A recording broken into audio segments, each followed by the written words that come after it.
Hello everyone, I am Himasati Sharma and students we are discussing the chapter Some Natural Phenomena of class 8th. We are discussing the two destructive phenomena here. One is lightning, another is earthquake. So in our first lecture we have discussed about how like charges repel each other and unlike charges attract each other, and then in the next lecture we have studied electroscope and we have also studied earthing. In today's lecture we will be discussing about lightning.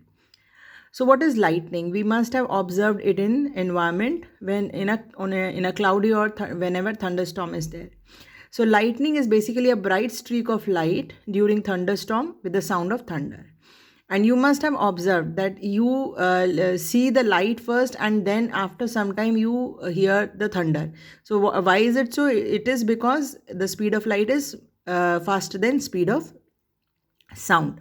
So how this lightning is occurring? So I told you earlier also ki in some dry winter day when you are putting on or removing your woolen clothing, you see some small little sparks. So these sparks is become generated because of the rubbing of the object against each other. So in similar way, the transfer of charge from cloud to cloud or from cloud to the earth is called lightning. So what is happening there? Clouds are rubbing against each other, or it is rubbing against air or the atmosphere, and this is called lightning. In simple words, lightning is an electric spark which happens on a large scale in the sky by vigorous movement of air currents which is going upward and the water droplets which is going downward. So we have studied the phenomena in windstorms and cyclones in class 7th, how these phenomena occurs. So during a thunderstorm, the air currents are moving vigorously upward, and because of rain, water droplets are moving downwards. So there is a friction between the air currents and the water, and charges are developed. Now what is the story of lightning? During forming of a thunderstorm, the air currents move upward and water droplets move downward. This we have discussed earlier. Now due to these vigorous movements, they result in separation of charges in the cloud. So what is happening? Cloud is in the state of electrically neutral state.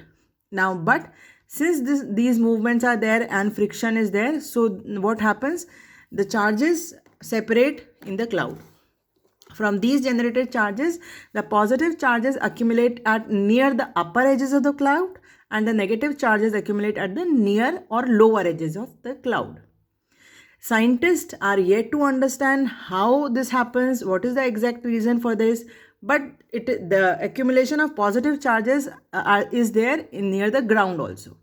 Now here again I remind you that the upper portion of the cloud is having positive charge, lower is having negative charge, lower portion of the cloud is having negative charge, and the ground is having positive charge. So positive, negative, positive. Now when accumulation of charge become very heavy, as we know that air is very bad conductor of electricity, it does not conduct electricity. So till the time the charge is accumulated, it is not being conducted. But once the accumulation of charges becomes very heavy, so the it is no longer air, which is a bad conductor, is no longer able to resist the flow of the charges. And in this results, the electric charges transfer to the ground and produce streaks of bright light and sound across the sky. So if the air will be it was this that air is a good conductor of electricity, so this lightning will never happen. Lightning happens because air is a bad conductor of electricity, right? So now this process is called electric discharge. What is happening? Electric charge is transferring to the ground. So this is a kind of earthing also, and this is the process which is called electric discharge. So if somebody asks you why lightning occurs, so lightning occurs because of the electric discharge. So here, as I had discussed, upper part of cloud is having positive charge, this lower edge is having negative charge, and ground is having positive charge.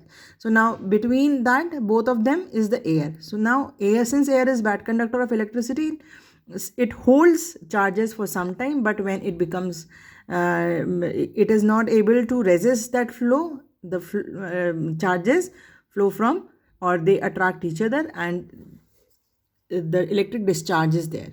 Earthing ho jati hai, and the electric lightning streak will be seen.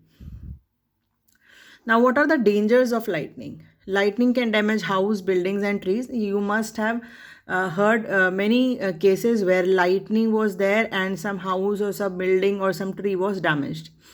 It can also kill human life, property, and animals.